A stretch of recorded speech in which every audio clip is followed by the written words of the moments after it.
Hei, salutare lumea, eu sunt 72 și astăzi, după mult timp, am revenit cu seria de hardcore, oameni buni.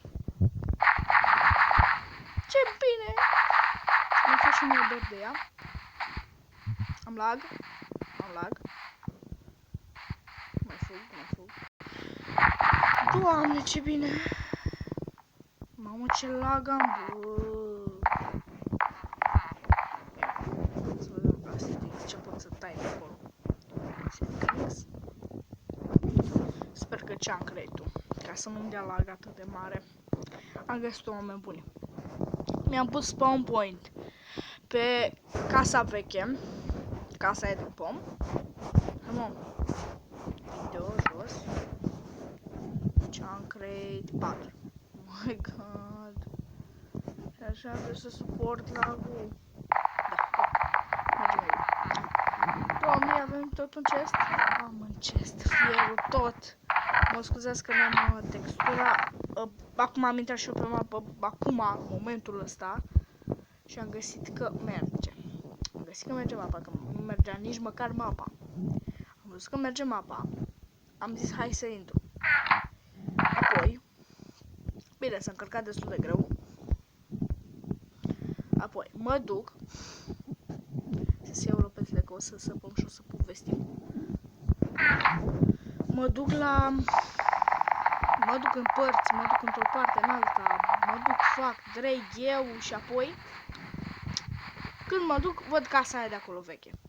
Știți că am pus acolo niște urme de torțe până la casa asta. Nu? Cred că știți. Ok, vă arăt.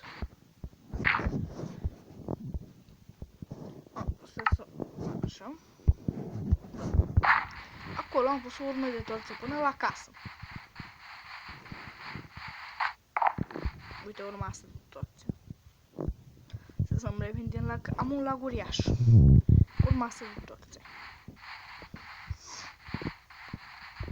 Până la casa aia. Am găsit casa aia și am mers pe urma de torțe. Bine, eu am fost pe creative. Ca să zbur.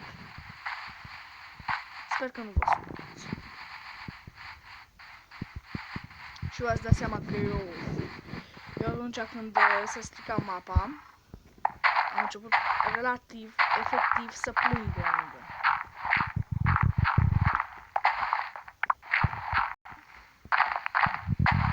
Efectiv am început să plâng. Am muncit atâta pentru mapa asta și credeți-mă, n-aș vrea să pierd.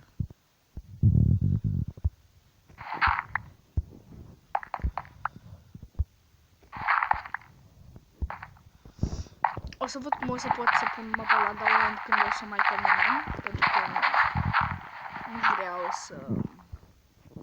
Într-un live când ăsta o să pun mapa la download.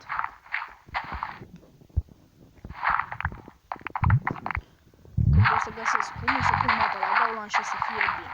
O să aveți și voi mapa, ca să nu vă plângeți că vreau mapa. Și o să aveți și voi mapa, deci e super ok.